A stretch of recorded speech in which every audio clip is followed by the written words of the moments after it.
2014 থেকে দেশে ক্ষমতায় রয়েছে বিজেপি, এবং বিজেপির এই যে ক্ষমতায় থাকার প্রধান কারিগর যদি কাউকে বলা হয় তারা কিন্তু আরএসএস, অর্থাৎ আরএসএসের সক্রিয়তার জন্যই কিন্তু বিজেপি ক্ষমতায় রয়েছে। এবং সেই আরএসএসের সঙ্গে কিন্তু বিজেপির একটা কিন্তু দূরত্ব তৈরি হয়েছিল। আমরা জানি 2024 লোকসভা নির্বাচনের আগে জেপি নাড্ডার বিতর্কিত মন্তব্য যে বিজেপি দল যখন ছোট ছিল তখন আরএসএসকে প্রয়োজন ছিল, বিজেপির দল অনেক বড়, আরএসএসকে ছাড়াও চলতে পারে। এই যে মন্তব্য, এই মন্তব্য পরে ফলেই কিন্তু দেখা যায় 2024 লোকসভা নির্বাচনে ব্যাপক ধাক্কা খায়, এবং তারপরেই বিবাদ অনেকটা মেটে। এবং বিগত নির্বাচনগুলোতে আমরা দেখেছি আরএসএসকে সক্রিয় হতে। এবার যে বিষয়টি সামনে হচ্ছে তা হচ্ছে প্রধানমন্ত্রী নরেন্দ্র মোদী এবং আরএসএসের প্রধান মোহন ভাগবত এক মঞ্চে থাকতে চলেছেন এবং একসাথে বক্তৃতা দিতে চলেছেন। কেন বলছি কথা, সব কিছু আলোচনা করবো আজকের এই ভিডিওতে। নমস্কার, আমি সত্যজিৎ পাল।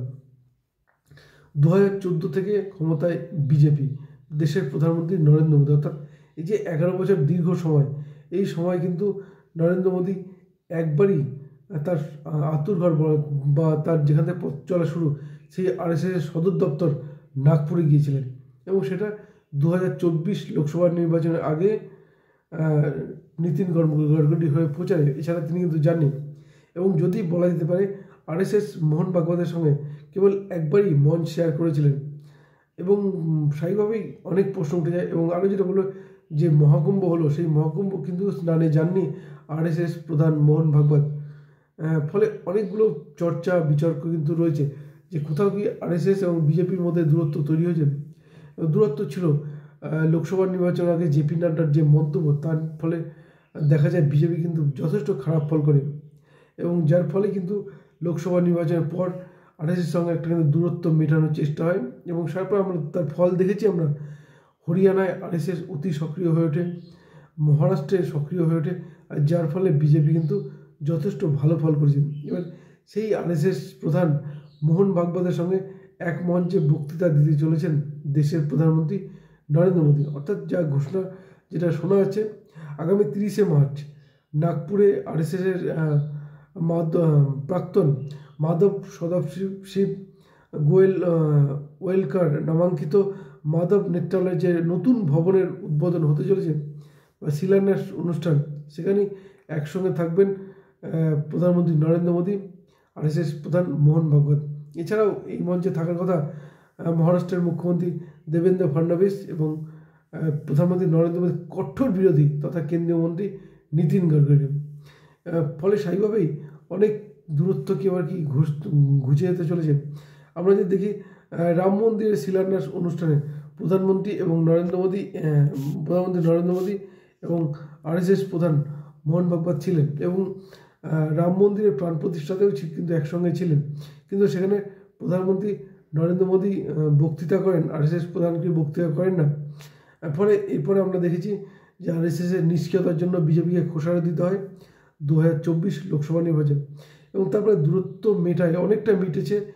মিটের ফলে কিন্তু বিজেপি মহারাষ্ট্রে আরএসএসকে, দিল্লিতে, হরিয়ানাতে আরএসএসকে ব্যাপক প্রচার করতে দেখা যায়, আর যার ফলে কিন্তু বিজেপি ক্ষমতায় দখল করে এই 3 রাজ্য। এবং এইখানে দাঁড়িয়ে আরএসএসের ভূমিকা কিন্তু স্বীকার করে নেন বিজেপি নেতা, আর যার ফলে আগামী 30শে মার্চ নাগপুরে এক মঞ্চে থাকতে চলেছেন প্রধানমন্ত্রী নরেন্দ্র মোদী এবং আরএসএস প্রধান মোহন ভাগবত। এবং আমরা যদি বলি প্রয়াগরাজে কুম্ভ মেলায় একদিন আরএসএস প্রধান যাননি, পাশাপাশি দিল্লিতে যে আরএসএসের সদর দপ্তর কেশবকুঞ্জ ঢেলে সাজানো হয়, এবং সেখানে উদ্বোধনে যাননি কিন্তু প্রধানমন্ত্রী নরেন্দ্র মোদী। ফলে একদিকে যেমন মহাকুম্ভ যাননি তা নিয়ে চর্চা হয়েছে, এবং দিল্লিতে যে কেশবকুঞ্জ উদ্বোধন, সেখানেও প্রধানমন্ত্রী না যাওয়া নিয়ে চর্চা হয়েছে। এবং যার ফলে আরএসএসের এই যে 30শে মার্চ নাগপুরে আসছে